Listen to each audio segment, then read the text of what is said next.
1 নম্বর question, ঠিক আছে। এ দিয়েছে, বি দিয়েছে, সি দিয়েছে, কত হবে সেটা বার করতে বলেছে। তো দেখো ব্র্যাকেটের মধ্যে যেটা আছে সেটা আমরা আগে করব। প্রথম অঙ্ক বলে আমি ভেঙে দেখাচ্ছি, এ সেটটাকে লিখে দেব আমাদের বোঝার সুবিধার জন্য, ইউনিয়ন সাইন দিয়ে দেবো। আচ্ছা, বি সেটটা লিখতে গেলে যেহেতু সেকেন্ড ব্র্যাকেট ইউজ হবে, আমি এটা থার্ড ব্র্যাকেট দিয়ে দিচ্ছি আগে এইটার জন্য, ঠিক আছে। লিখে দিলাম বি, ইন্টারসেকশন সাইন দিয়ে দিলাম। সিটা আমাদের লিখছি 3 4 5 6 7।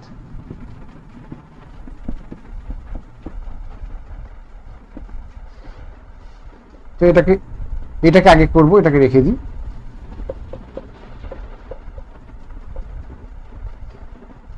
তো দেখো এই দুটোর মধ্যে আমাকে ইউনিয়ন বার করতে, এই ইন্টারসেকশন বার করতে বলেছে। তাহলে কি কি কমন আছে? 2 আছে, নেই। 4 আছে, 5 আছে, 8 নেই। তাহলে 4 আর 5 এই দুটো আমাদের কমন আছে, তাহলে সেটা লিখবো।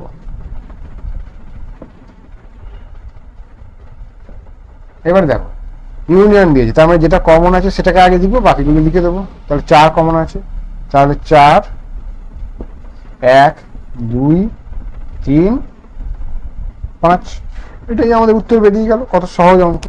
আমাদেরকে এস সেট দিয়ে দিয়েছে, মানে সার্বিক সেটটা দিয়ে দিয়েছে। আমাকে দেখাতে বলেছে, ওই ডি মর্গানটা দেখাতে বলেছে।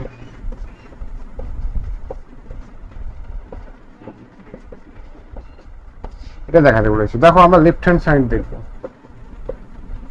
এ ইউনিয়ন বি, এই এ ইন্টারসেকশন বি আমরা একবারে করে দেবো এবারে, ঠিক আছে। এ ইন্টারসেকশন বি, এটার মধ্যে কি কমন আছে? 8 আর 32, তাহলে লিখে দেবো। কমপ্লিমেন্ট দিয়ে দিলাম। তাহলে এইটা যদি হয় 8 আর 32 কমপ্লিমেন্ট, মানে কি এস সেটটা দিয়েছে আমাকে ওই জন্যই। তাহলে 8 আর 32 এখান থেকে বাদ দিয়ে দেবো, তাহলে করলে কত হয়ে যাবে? 1 2 4 আর 16 পড়ে থাকবে, হয়ে গেল।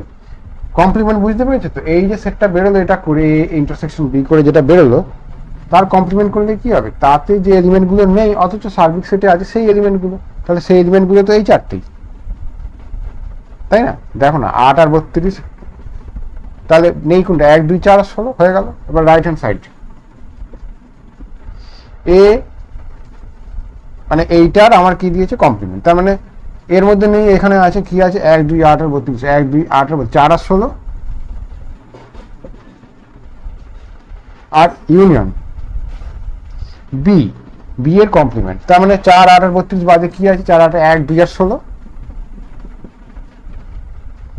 ইউনিয়ন দিয়েছে। যদি কমন থাকে লিখবো, এটা কমন আছে লিখবো, বাকিগুলো লিখে দেবো 1 2 আর 4। তাহলে এখানে যে কটা এলিমেন্ট ছিল এখানেও তাই বেরিয়েছে। এটা 12 লাগছে, তাহলে এটা সমান লেফট হ্যান্ড সাইড হয়ে গেল প্রুফ, ঠিক আছে। এখানে দেখো সেট বিল্ডারে দিয়েছে আমার 0-র থেকে বড় 0 নয়, কেননা ইকুয়াল টু সাইন নেই, কিন্তু 2-তে ঠেকছে। 2কে নিয়ে 2-এর থেকে ছোট আর 0-এর থেকে বড় যত সংখ্যা আছে সব কিন্তু এই এ সেটের মধ্যে আছে। এখানে কিন্তু পূর্ণ সংখ্যা কি সংখ্যা কিছু বলে না, তার মানে পয়েন্টের সংখ্যা যত দূর আছে সব নিতে হবে। এখানে 1 থেকে 3 অবধি, ঠিক আছে। দেখো এ ইউনিয়ন বি যদি করি, আচ্ছা এটা আমি বোঝানোর সুবিধার জন্য আমি এখানে দেখিয়ে দিচ্ছি। দেখো 0 1 2 3, আমি সংখ্যা এখানে ইচ্ছা করে এখানে আঁকছি বোঝানোর সুবিধার জন্য। এটা কি দেখো 0 থেকে 2, তার মানে 0 ঠেকেনি, তার মানে 0 ঠিক পর থেকে 0 ঠেকছে না, ঠিক আছে। 0 ঠিক পর থেকে 2তে গিয়ে ঠেকছে, এটা কি এ। বিটা 1 থেকে 3 কোথাও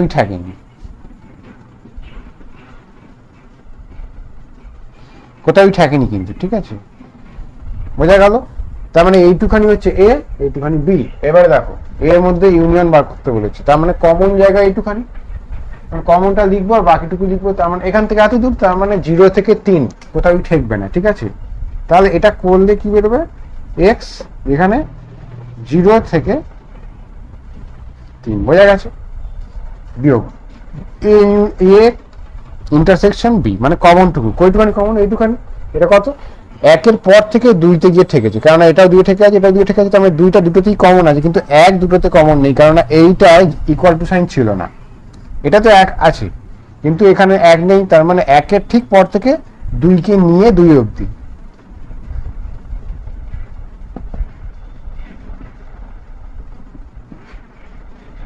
এবার দেখো এই যে জিনিসটা এলো 0 থেকে 3, তাহলে সেটা কি আসছে আমার?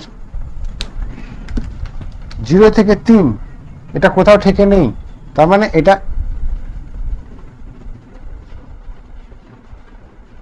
এইখান থেকে গিয়ে আমার এইখানে, ঠিক আছে, কোথাও ঠেকে নেই। এইবারে তার থেকে বাদ যাচ্ছে কি 1 থেকে 2কে নিয়ে, তার মানে এইখান থেকে এত দূর এইটা বাদ চলে যাচ্ছে, ঠিক আছে। তার মানে এইটুখানি পড়ে থাকবে আর এইটুখানি পড়ে থাকবে, তাহলে এইটুখানি পড়ে থাকছে। দেখো 1টা তো এর মধ্যে ছিল, এর মধ্যে 1 আছে, ঠিক আছে, আর এইখান থেকে এতটা যদি বাদ চলে যায়, ঠিক 1-এর পর থেকে যা ছিল সেটা এখানে আছে, তার মানে 1টা রয়ে যাবে, 0-এর পর থেকে 1 অব্দি রয়ে যাবে। এক্স এমন 0-এর পর থেকে 1 অব্দি রয়ে যাবে, এন্ড এবং একটা এই এন্ড এর জন্য আমাকে এই সাইনটা ইউজ করতে হবে। এখান থেকে আসবে, দেখো 2কে নিয়ে এটা বাদ গেছি, কারণ 2 ছিল এখানে, তাহলে 2-এর ঠিক পর থেকে 3-এর আগে দিচ্ছি, 2-এর ঠিক পর থেকে এই আনসার বেরিয়ে যাবে, ঠিক আছে। এটা সমান সমান ফাই দেখাতে বলছে, নাল সেট। তাহলে লেফট হ্যান্ড সাইড এটাকে লিখবো। দেখো এই বিয়োগটাকে কি লেখা যেতে পারে? বিয়োগ মানে এটা হয়, আমরা দেখেছিলাম বিয়োগ মানে কি এটা হয়। এবার দেখো এইটা যদি হয় 3টে জিনিস, এ এইটা একটা সেট, এটাকে মনে করো সি লেখো,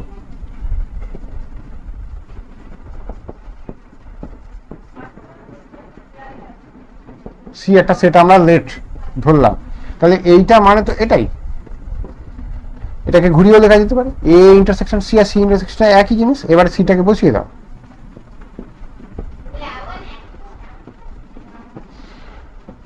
এবার দুটো সাইন একই হয়ে গেছে, তার মানে এখানে অ্যাসোসিয়েটিভ ল আমরা ইউজ করতে পারি।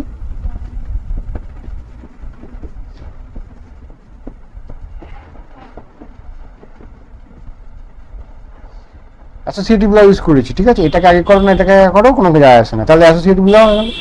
এবার এইটা আর এইটাকে যদি আমি ইন্টারসেকশন করি, কি বেরোবে আমার? এ আর এতে যা নেই তাকে যদি আমি ইন্টারসেকশন বার করি, নাল সেট বেরোবে, আমি ওখানে ফর্মুলা লিখেছিলাম। তাহলে বি ইন্টারসেকশন নাল সেট, তাহলে নাল সেটের সাথে কোনো সেটের কিছু কমন থাকতে পারে? পারে না, তাহলে phi equals to right hand side. বোঝা গেছে? এরকম এটা দেখাতে পারি, সেটা হলো লেফট হ্যান্ড সাইড। এটাকে আবার ঘুরিয়ে লিখবো, এটা হয় ইন্টারসেকশন সি কমপ্লিমেন্ট, ঠিক আছে। এবার এটাকে ডিস্ট্রিবিউটিভ ফর্মুলা ফেলতে হবে, কারণ এই সাইন আলাদা, তাহলে কি হবে? এইটা ইন্টু এইটা, আবার এইটা এইটা এইটা, মানে ইন্টু মতো হবে আর কি, এইটা হবে, এই সাইনটা বসবে, এইটা। বা আমরা এটাকে এক কাজ করি, আমরা এটাকে ঘুরিয়ে লিখলে আমাদের একটু বুঝতে সুবিধা হবে। এটা একটা সেট, এটা একটা সেট, তাহলে সি এটা,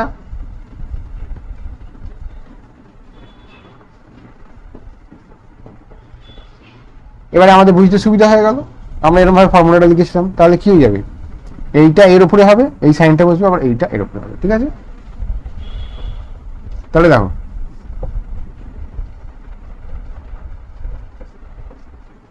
এইটা বসবে, হলো। এবার এটাকে আবার ঘুরিয়ে লিখছি, কারণ আমাকে এ মাইনাস সি আনতে বলি, তার মানে এটাকে কি লেখা যায়? এ ইন্টারসেকশন সি কমপ্লিমেন্ট, তাহলে এটাই এটা, তাহলে কিন্তু এটা আমি ঘুরিয়ে লিখছি যাতে আমাদের দেখতে ভালো লাগে, এটাকেও ঘুরিয়ে লিখছি, এটা মানে এ মাইনাস সি, আর এটা মানে বি মাইনাস সি, হয়ে গেল। এটাকে আমরা এমনিও করতে পারতাম, এখান দিয়েও আমরা লিখতে পারতাম, এখান দিয়েও আমরা যদি লিখতাম কি বেরোতো, এইভাবে না এটাকে ঘুরিয়ে লিখে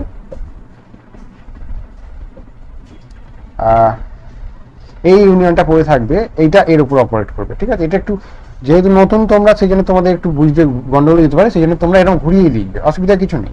এই বাইরেরটাকে দেখতে হয়, বাইরেরটা একবার এ ঘাড়ে চাপবে, একবার এ ঘাড়ে চাপবে, আর এদের ভিতরে যে সাইনটা এটা মাঝখানে পড়ে থাকবে। মানে এইটা, এই বাইরেরটা একবার এর ঘাড়ে চাপবে আর একবার এর ঘাড়ে চাপবে, এটা মানে একবারে হয়ে গেল। এবারে আমাদেরকে এইখানে অ্যাসোসিয়েটিভ ল, এই না ডিস্ট্রিবিউটিভ ল, আমাদের এখানে ডিস্ট্রিবিউটিভ ল ইউজ হয়েছে, তাদের লিখে দেবো। ব্যাস, আজকের ক্লাস আমাদের হয়ে গেল। খুবই সহজ এই চ্যাপ্টারের অঙ্কগুলো। আমাদের পরের দিন আমরা ওই সাবসেট, উপসেট এগুলো একটু দেখবো।